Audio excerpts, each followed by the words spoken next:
Hello, welcome to Angels food and craft. ഇന്ന് നമുക്ക് സ്നാക്കായിട്ട് jam ബബിക്ക് റെഡിയാക്കിയാലോ? അതും ഓവനൊന്നുമില്ലാതെ തന്നെ നമുക്ക് റെഡിയാക്കാം. അതിനുവേണ്ടി ഒരു ബൗളിലേക്ക് 1/4 ടീസ്പൂൺ ഈസ്റ്റ് ചേർത്ത് കൊടുക്കാം. ഇൻസ്റ്റൻറ്റ് ഈസ്റ്റാണ് യൂസ് ചെയ്തിരിക്കുന്നത്. കൂടെ തന്നെ 1 ടേബിൾ സ്പൂൺ ഐസിങ് ഷുഗർ നമുക്ക് ചേർത്ത് കൊടുക്കാം. ഒപ്പം തന്നെ 1/4 കപ്പ് പാല് കൂടി ചേർത്ത് ഒരു വിസ്ക് വെച്ച് നമുക്ക് നല്ലപോലെ ഒന്ന് മിക്സ് ചെയ്ത് വെക്കാം. നമ്മുടെ ഐസിങ് ഷുഗറിന് പകരമായിട്ട് 1 ടേബിൾ സ്പൂൺ തന്നെ നല്ല പൊടിച്ച പഞ്ചസാര ചേർത്താലും മതിയാകും. ഇനി നമുക്കിതിലേക്ക് 1 ടീസ്പൂൺ വാനില എസൻസ് ചേർത്ത് കൊടുത്ത് വീണ്ടും നമുക്കിതൊന്ന് മിക്സ് ചെയ്ത് വെക്കാം. ഇനി ഇതിലേക്ക് നമുക്ക് 2 കപ്പ് മൈദ ചേർത്ത് കൊടുക്കാം.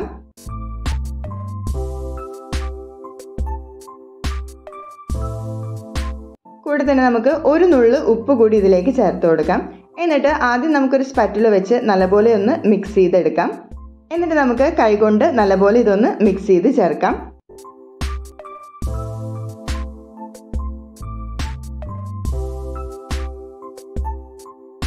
ഇപ്പം നമ്മൾ നല്ലപോലെ ഒന്ന് മിക്സ് ചെയ്ത് എടുത്തിട്ടുണ്ട്. ഇനി ഇതിലേക്ക് നമുക്കൊരു 1/4 കപ്പ് പാലും കൂടി ചേർത്ത് വീണ്ടും ഒന്ന് നല്ലപോലെ ഒന്ന് മിക്സ് ചെയ്യാം.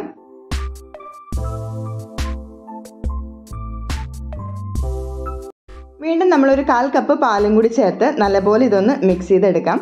മൊത്തം നമ്മൾ 3/4 കപ്പ് പാലാണ് ഇതിലേക്ക് ചേർത്ത് കൊടുക്കുന്നത്. എന്നിട്ട് നമുക്ക് നല്ലപോലെ കൈകൊണ്ട് തന്നെ കുഴച്ച് മിക്സ് ചെയ്ത് ചേർക്കാം.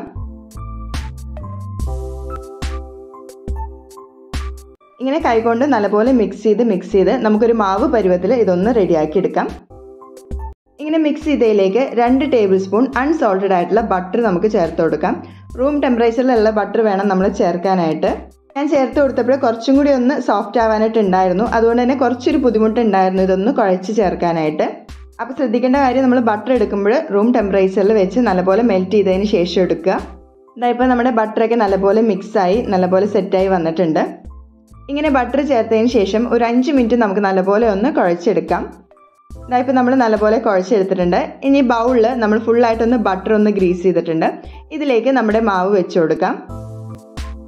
ഇതേപോലെ നമ്മുടെ മാവിലും കുറച്ചൊന്ന് ബട്ടർ ഒന്ന് ചേർത്ത് കൊടുക്കുന്നുണ്ട്. ഇനി നമുക്ക് ഇതൊരു 1 മണിക്കൂർ മൂടി ഒന്ന് മാറ്റി വയ്ക്കാം.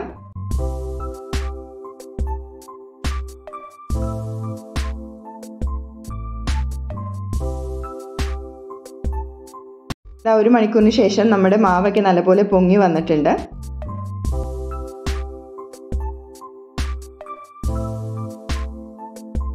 ഇനി നമുക്കിത് വീണ്ടും നല്ലപോലെ ഒന്ന് കുഴച്ച് ചേർത്തെടുക്കാം.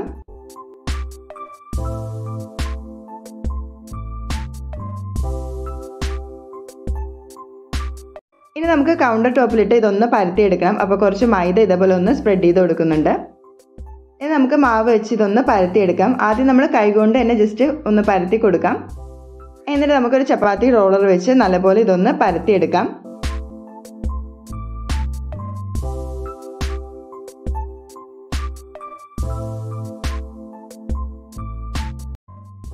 പരത്തിയതിന് ശേഷം നമുക്ക് ഇതിൻ്റെ സൈഡൊക്കെ ഒന്ന് കട്ട് ചെയ്ത് മാറ്റി കൊടുക്കാം.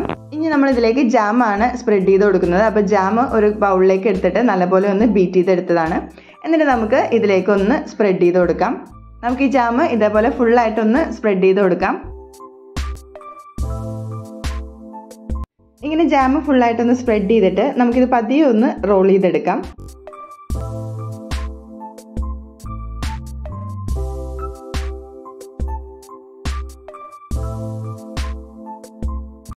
ഇപ്പം നമ്മൾ ഫുള്ളായിട്ട് റോൾ ചെയ്ത് പ്ലേറ്റിലേക്ക് എടുത്തിട്ടുണ്ട്. നമുക്ക് ഇതേപോലെ സെൻട്രലായിട്ട് ഇതേപോലെ ഫുള്ളായിട്ടൊന്ന് കട്ട് ചെയ്തെടുക്കാം.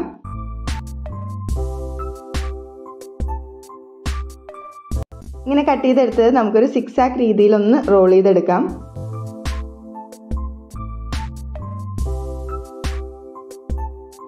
അതായത് ഇപ്പോൾ നമ്മൾ റോൾ ചെയ്തെടുത്തിട്ടുണ്ട്. നമുക്കിതൊരു ബേക്കിംഗ് ട്രേയിലേക്ക് മാറ്റി കൊടുക്കാം. ഈ ബേക്കിംഗ് ട്രേയിൽ ഓൾറെഡി ബട്ടർ ഗ്രീസ് ചെയ്ത് വെച്ചിട്ടുണ്ട്. ഇതിലേക്ക് നമുക്ക് വെച്ച് കൊടുക്കാം. ഇനി നമുക്കിതൊരു 1/2 മണിക്കൂർ ഇതൊന്ന് മൂടി മാറ്റി വെക്കാം. 1/2 മണിക്കൂറിന് ശേഷം ഇതൊന്ന് പൊങ്ങി വന്നിട്ടുണ്ട്. ഇനി നമുക്കിത് ബേക്ക് ചെയ്തെടുക്കാം. അപ്പോൾ നമ്മൾ ഓവനൊന്നും ഇല്ലാതെ ഗ്യാസ് സ്റ്റോപ്പിൽ വെച്ച് തന്നെയാണ് ഇത് ബേക്ക് ചെയ്തെടുക്കുന്നത്. അപ്പോൾ പഴയൊരു ചീനച്ചട്ടി ഫ്ലെയിമിൽ വെച്ചിട്ടുണ്ട്. 10 മിനിറ്റ് മീഡിയം ഫ്ലെയിമിൽ പ്രീ ഹീറ്റ് ചെയ്ത് വെച്ചാണ്. ഇനി നമുക്ക് നമ്മുടെ ബേക്കിംഗ് ട്രേ വെച്ച് ഇതൊന്ന് ബേക്ക് ചെയ്തെടുക്കാം. ലോ ഫ്ലെയിമിൽ വെച്ച് ഏകദേശം 35 മുതൽ 40 മിനിറ്റിൽ ഇത് നമുക്ക് ബേക്കായി കിട്ടും. ഇതായിപ്പോൾ നമ്മുടെ ബബ് കേക്ക് കറക്റ്റ് 40 മിനിറ്റിൽ നല്ലപോലെ ബേക്കായി വന്നിട്ടുണ്ട്. ഇതിൻ്റെ മുകളിലായിട്ട് കുറച്ച് മെൽറ്റഡ് ബട്ടർ നമുക്കൊന്ന് സ്പ്രെഡ് ചെയ്ത് കൊടുക്കാം. ഇപ്പോൾ നമ്മൾ ഗ്യാസ് സ്റ്റോപ്പിൽ വെച്ച് എടുക്കുന്നതുകൊണ്ട് തന്നെ ടോപ്പ് പോർഷൻ അത്ര കളർ വരില്ല. ഓവനിൽ വെച്ചാണെങ്കിൽ അത്യാവശ്യം ഒരു ബ്രൗണിഷ് കളർ വരും. അത് നല്ലപോലെ ഒന്ന് ചൂടാറി വരുമ്പോഴേക്കും നമുക്കിത് ഡിമോൾഡ് ചെയ്തെടുക്കാം. ഇനി നമുക്ക് ഇതൊന്ന് കട്ട് ചെയ്തും കൂടി എടുക്കാം. അപ്പോൾ നമുക്ക് ഓവനൊന്നും ഇല്ലാതെ തന്നെ ഗ്യാസ് സ്റ്റോപ്പിൽ വെച്ച് നമുക്ക് ഈസി ആയിട്ട് ഇത് റെഡിയാക്കി എടുക്കാനായിട്ട് സാധിക്കും.